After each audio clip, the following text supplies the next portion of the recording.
ରଞ୍ଜନ ସାହୁ, ସହକାରୀ ବନ ସଂରକ୍ଷକ, ଚିଲିକା ବନ୍ୟପ୍ରାଣୀ ମହୋତ୍ସବ। କାର୍ଯ୍ୟକ୍ରମ କ'ଣ ରହିଥିଲା ଆଜି କେଉଁ ପାର୍ଟିସିପେଟ୍ ଆଜି ଆମର ଗତକାଲି ଆମେ ସାମୁଦ୍ରିକ ଜୀବ ସୁରକ୍ଷା ଉପରେ ଏକ କାର୍ଯ୍ୟଶାଳା ରଖିଥିଲୁ, ସେଥିରେ ବିଭିନ୍ନ ସଂଗଠନ ତରଫରୁ ଲୋକମାନେ ଛାତ୍ରଛାତ୍ରୀମାନେ ସମସ୍ତେ ଯୋଗଦାନ ଦେଇଥିଲେ।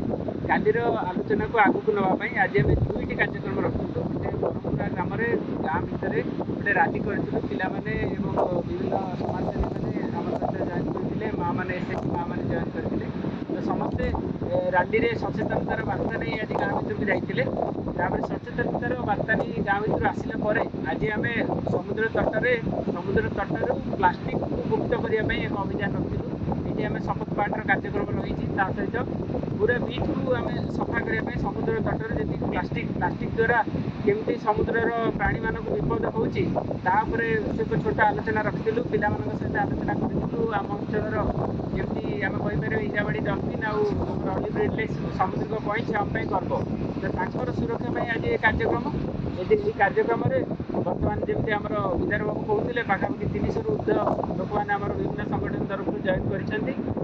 ବ୍ରାହ୍ମଣଦେବ ଗତକାଲି ସାତପଡ଼େ ସିଡି ଅଫିସ୍ ଆମର ଥିଲେ ଯେଉଁ କାର୍ଯ୍ୟକ୍ରମ ଥିଲା ସାମୁଦ୍ରିକ ପ୍ରାଣୀର ସୁରକ୍ଷା, ଚିଲିକାରୁ କେମିତି ପ୍ଲାଷ୍ଟିକ୍ ମୁକ୍ତ, ଚିଲିକା ଆମର ଗର୍ବ ଗୌରବ, ତାକୁ କେମିତି ସୁରକ୍ଷିତ ରଖିବା, ଆଉ ଡଲଫିନ୍ର ସୁରକ୍ଷା, ଡଲଫିନ୍କୁ କେମିତି ସୁରକ୍ଷା ଦେବା, ଏ ବାବଦରେ ଆମେ ଆଲୋଚନା କରିଥିଲୁ। ସ୍ଥାନୀୟ ସରପଞ୍ଚ, ବୋଟ୍ ଆସୋସିଏସନ୍ର ସଭାପତି ଏବଂ ବନ ବିଭାଗର ଆମର ଏସ୍ଏଫ୍ ସାର୍,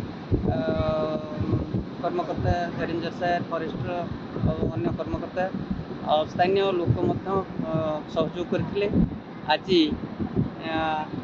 ବ୍ରହ୍ମପୁର ଗ୍ରାମରେ ଗୋଟେ ରାଲି କରାଯାଇଥିଲା, ଶୋଭାଯାତ୍ରା କରାଯାଇଥିଲା।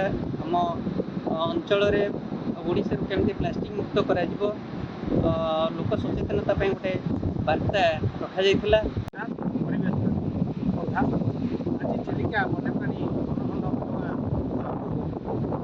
ସାତପଡ଼ା କାର୍ଯ୍ୟାଳୟ ନିକଟସ୍ଥ ରାଜହଂସ ବେଳାଭୂମିରେ ପ୍ଲାଷ୍ଟିକ୍ ବର୍ଜନ କାର୍ଯ୍ୟକ୍ରମ ହୋଇଛି। ଏହି କାର୍ଯ୍ୟକ୍ରମରେ 300ରୁ ଉର୍ଦ୍ଧ୍ୱ ଛାତ୍ରଛାତ୍ରୀ, ଏସ୍ଏଚ୍ଜି ମାଆମାନେ ଏବଂ ବିଭିନ୍ନ ସାମାଜିକ ସଂଗଠନର କର୍ମକର୍ତ୍ତା ଏବଂ ଏସ୍ଏଫ୍ ସାର୍, ପରିବେଶ ସାର୍ ଏବଂ ରେଞ୍ଜର ସାର୍ ରଞ୍ଜନ ସାର୍ ଏବଂ ଇକୋଲୋଜିର ସାଗରିକା ମ୍ୟାଡ଼ାମ୍, ସମାଜସେବୀ ନିର୍ମଳ ବାବୁ, ଅନ୍ୟାନ୍ୟମାନେ ସମସ୍ତେ ଏକତ୍ରିତ ହୋଇ ପ୍ଲାଷ୍ଟିକ୍ ବର୍ଜନ ଓ ସୁସ୍ଥ ସୁନ୍ଦର ଓଡ଼ିଶା ଗଠନ କରିବା, ସୁସ୍ଥ ସୁନ୍ଦର ଚିଲିକାକୁ ଗଠନ କରିବା, ଏହି ବାର୍ତ୍ତା ନେଇ ଆଜିର